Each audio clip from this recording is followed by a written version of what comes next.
The Alternative Dig Talk. Real issues, real talk.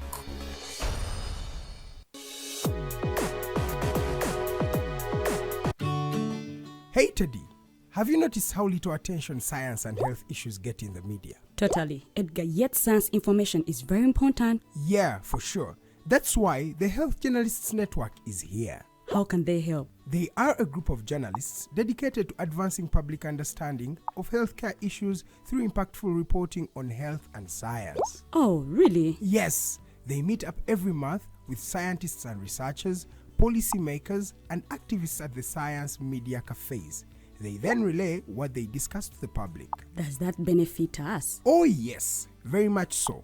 This helps with health and science literacy for a healthy Ugandan society. Okay. I love getting informed about science and health issues. Health information makes all the difference between life and death. I'll look them up and engage them. That's great. They are based all over the country. Oh, okay. That's interesting, and they should be making real impact. They are empowering health communities through journalism. Journalists can save lives just like doctors.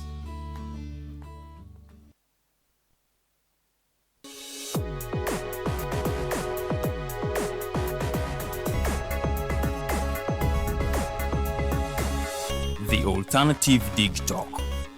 Real issues, real talk.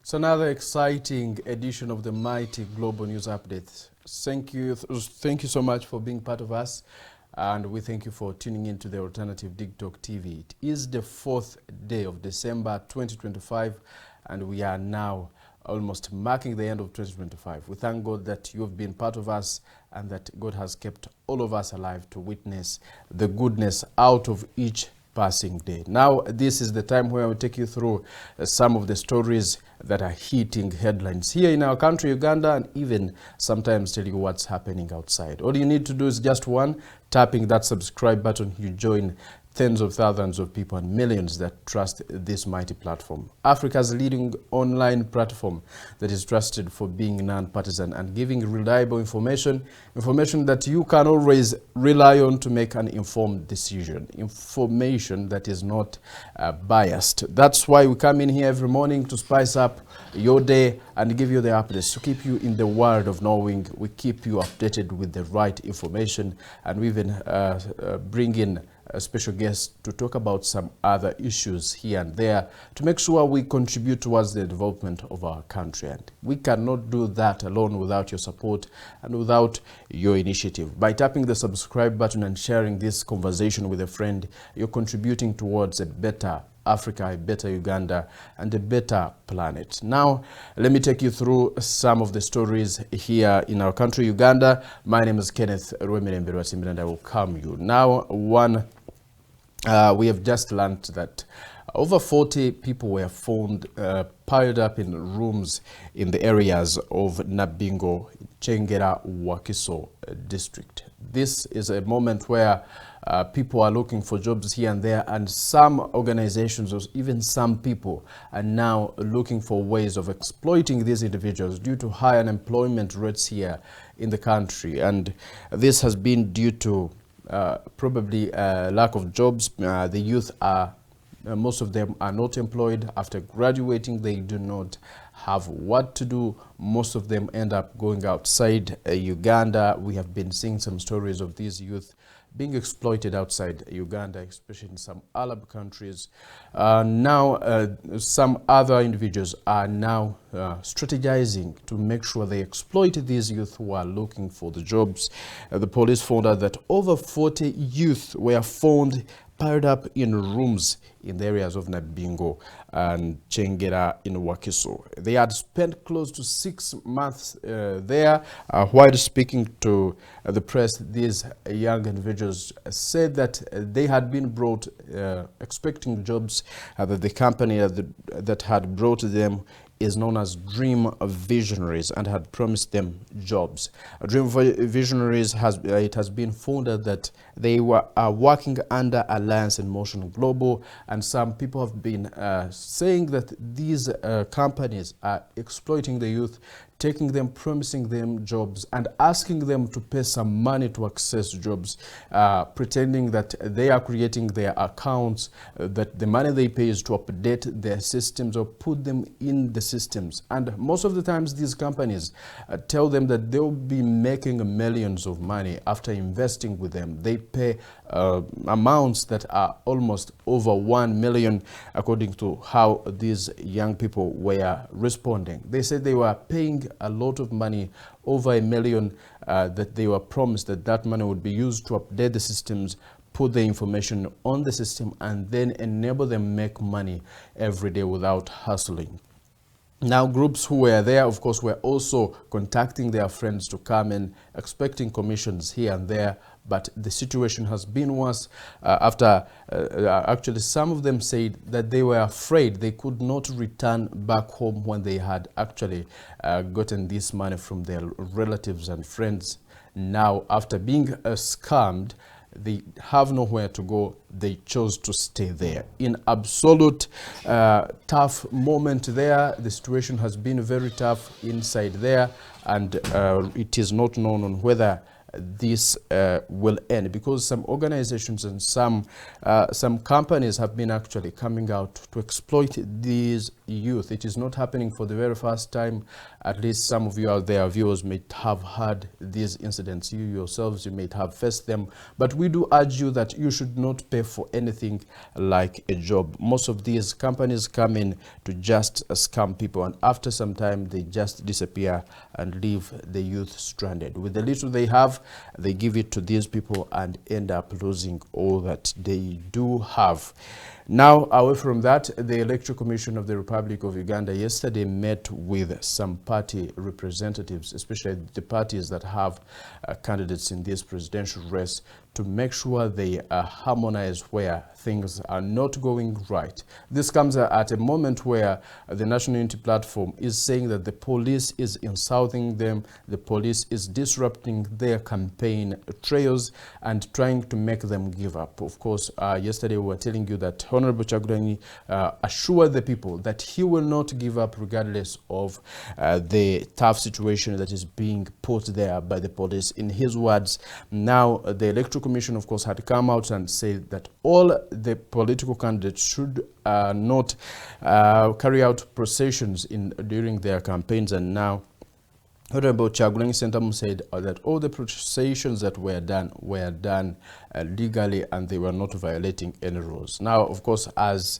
the chairperson of the Electoral Commission, Justice Simon Mugenyi Byabakama, had promised, he had to meet with these representatives of these political parties to make sure they find lasting solutions for all those that are not going on well. And of course, the meeting, the journalists were not allowed in there, but afterwards, Justice Simon Mugenyi Byabakama, the chairperson of the Electoral Commission, came out and said that they wanted to clear all those things that were not going on well, and of course, citing out that processions had become a norm and has been done by these candidates in the race, which the Electoral Commission says is not allowed, that processions disrupt the freedoms of other road users, and some people even lose their property if these processions are not controlled.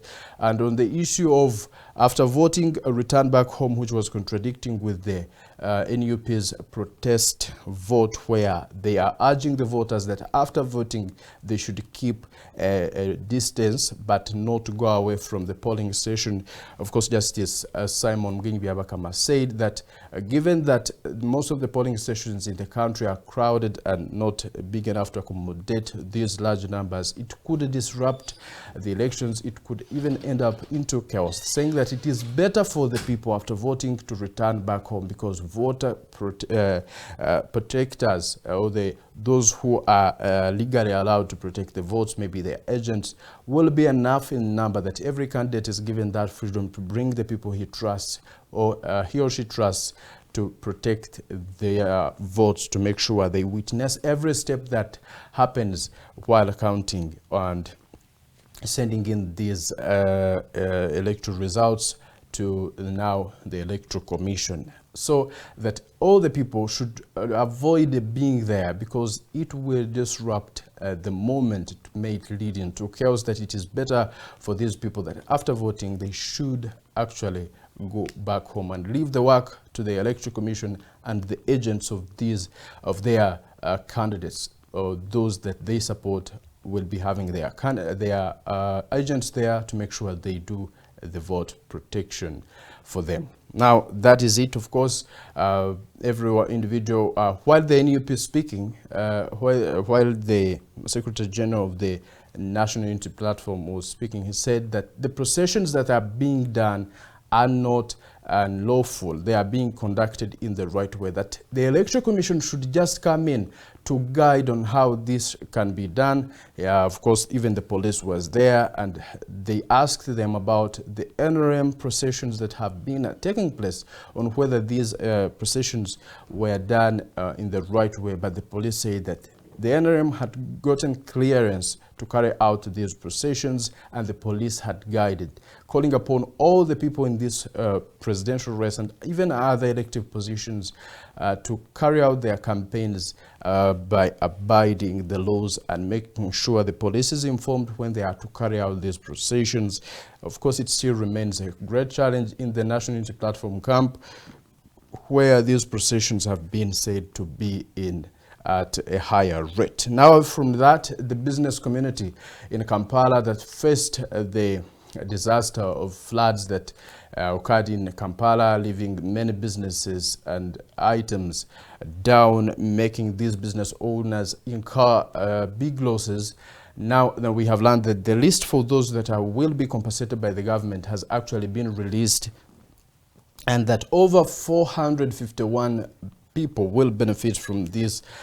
They are to be compensated, and these people have 454 businesses, much as the total number of the business owners are 451.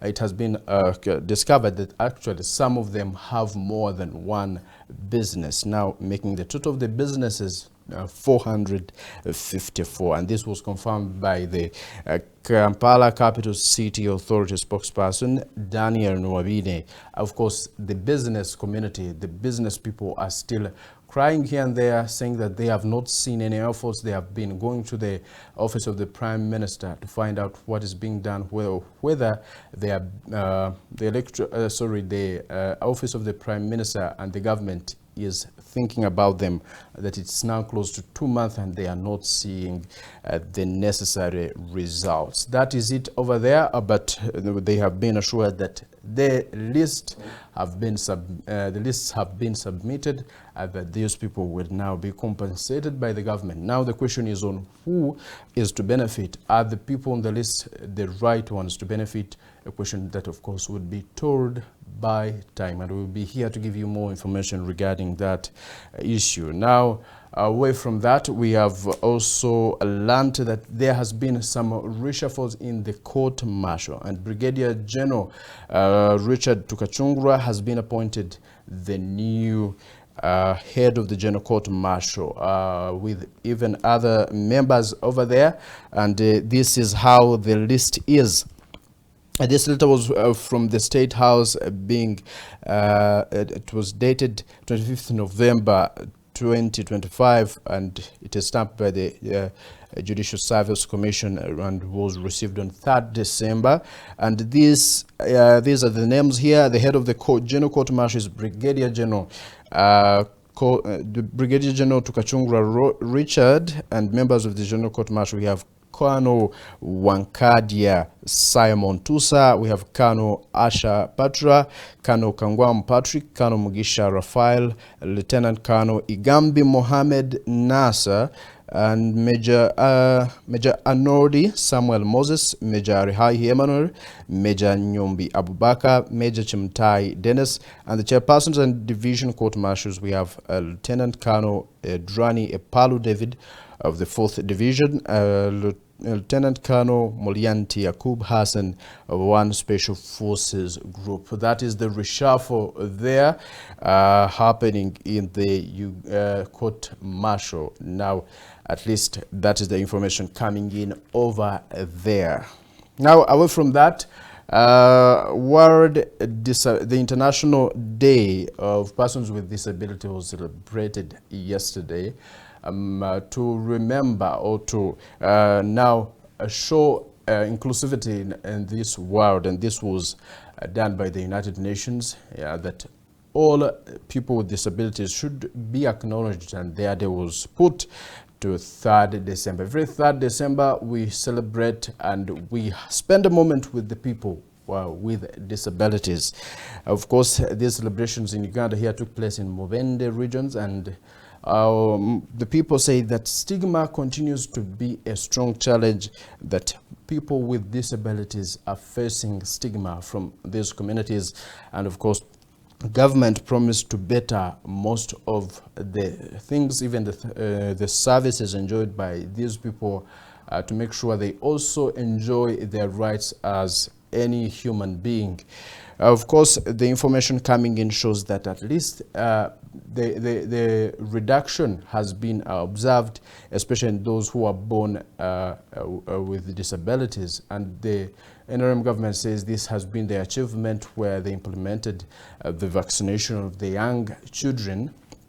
Even babies, the newborn babies are being vaccinated to make sure at least some of the diseases that cause these disabilities are treated at an early age or even prevented.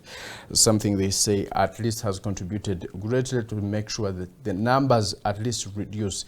The rate is now going down, but however, some organizations say that the government should continue supporting these people and that inclusivity should be prioritized among all the government institutions to make sure they also enjoy their rights as citizens. Now, thank you so much for being part of the Mighty Global News Updates.